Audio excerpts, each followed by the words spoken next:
नमस्कार, आप सभी का स्वागत है एनडीटीवी राजस्थान पर और मैं हूं आपके साथ शुभेंदु सिंह। आप देख रहे हैं मारो प्रदेश और बुलेटिन की शुरुआत कर रहे हैं बड़ी खबर के साथ। जयपुर से बड़ी खबर, जहां आरपीएससी सदस्य मंजू शर्मा का इस्तीफा।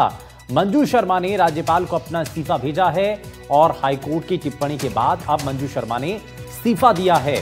तो मंजू शर्मा ने राज्यपाल को अपना इस्तीफा भेज दिया है और हाईकोर्ट की टिप्पणी के बाद फिलहाल मंजू शर्मा ने जो है वो अपना इस्तीफा दिया है। तो आरपीएससी सदस्य मंजू शर्मा जिन्होंने अपना इस्तीफा दिया है और मंजू शर्मा ने राज्यपाल को अपना इस्तीफा भेजा है। दरअसल हाईकोर्ट की टिप्पणी के बाद ये इस्तीफा आरपीएससी सदस्य मंजू शर्मा ने दिया है। तो ये जो पूरा मामला था वो सामने आया और उसको लेकर के कई पहलू हैं, जरा उनको भी जानने की कोशिश करते हैं। जयपुर से हमारे सहयोगी शशि मोहन हमारे साथ जुड़ गए हैं। शशि, ये पूरा मामला थोड़ा सा इसके बारे में हमारे दर्शकों को बताइए। और ये भी कहा जा रहा है क्योंकि राज्यपाल को अपना इस्तीफा भेज दिया है, हाईकोर्ट की टिप्पणी के बाद ये इस्तीफा दिया क्या?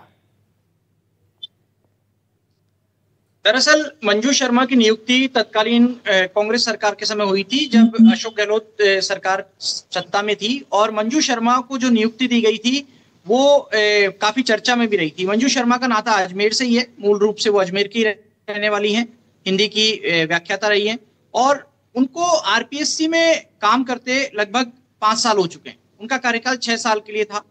और ऐसी सूरत में जब अभी सब इंस्पेक्टर भर्ती परीक्षा के मामले को लेकर के हाईकोर्ट ने अपना फैसला सुनाया, जस्टिस समीर जैन की एकल पीठ ने अपने फैसले में हाईकोर्ट के जो तत्कालीन मेंबरान थे उनका भी जिक्र किया। उन्होंने रामूराम राइका की पुत्री के मामले का जिक्र करते हुए कोर्ट ने कहा, अलग अलग सदस्यों का नाम लेते हुए, मंजू शर्मा, संगीता आर्य, दिवंगत जसवंत राठी और दूसरे जो सदस्य हैं उनका नाम लेते हुए कहा कि जो पेपर किस तरीके से लिया गया, कैसे दूसरे सदस्यों का नाम लिया गया कि उनसे पेपर ले लीजिएगा, उनको बता दीजिएगा, तो ये सारी चीजें मेल प्रैक्टिस की श्रेणी में आती हैं।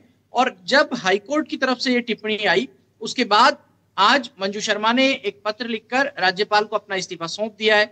उन्होंने ये कहा कि वो अपने कार्यकारी जीवन में और व्यक्तिगत जीवन में शुचिता और पारदर्शिता के साथ अब तक चलती रही है।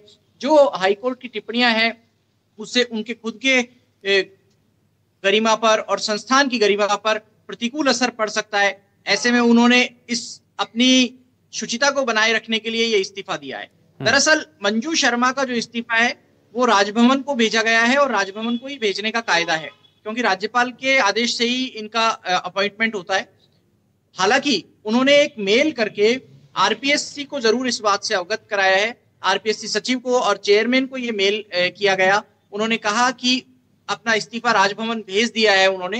हालांकि आरपीएससी इस चीज की पुष्टि करती रही कि कहीं उनका मेल हैक तो नहीं हुआ है और ये बात सही है क्या कि उन्हीं की तरफ से ये मेल किया गया है। लेकिन जब बाद में पत्र आ गया तो पत्र को भी देखा गया आरपीएससी में और अब कंफर्म हो गया है मंजू शर्मा से भी, जहां तक हमारे आरपीएससी के सोर्सेज बता रहे हैं कि उन्होंने ये इस्तीफा दे दिया है और पद छोड़ दिया है। तत्काल प्रभाव से उन्होंने इस्तीफा स्वीकार करने का भी आग्रह किया है।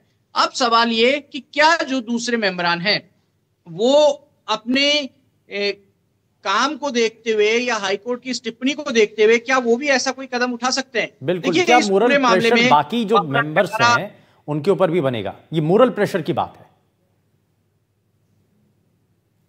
बिल्कुल, ये दबाव उन पर बनेगा, ये पूरक प्रश्न की बात है। लेकिन जसवंत राठी जो आरपीएससी के सदस्य थे वो दिवंगत हो चुके हैं, दूसरे लोक में जा चुके हैं। संगीता आर्य जो आरपीएससी की मेंबर हैं वो अभी काम कर रही हैं।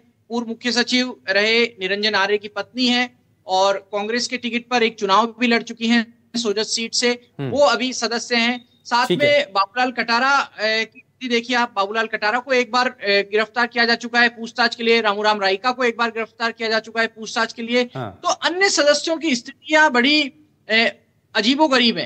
तो ऐसे में सवाल ये उठता है कि जो सदस्य जांच के घेरे में या जो सदस्य हाईकोर्ट की टिप्पणियों के घेरे में आ चुके हैं, क्या वो इस्तीफा देंगे? क्या वो इस्तीफा देंगे? क्योंकि मंजू शर्मा ने तो अपना इस्तीफा दे दिया है और दिन भर इस बात को लेकर चर्चा रही कि क्या जो मेल किया गया है वो मंजू शर्मा की तरफ से ही किया गया है, लेकिन अब पुष्टि हो चुकी है। बहुत शुक्रिया शशि मोहन इस पर जानकारी के लिए।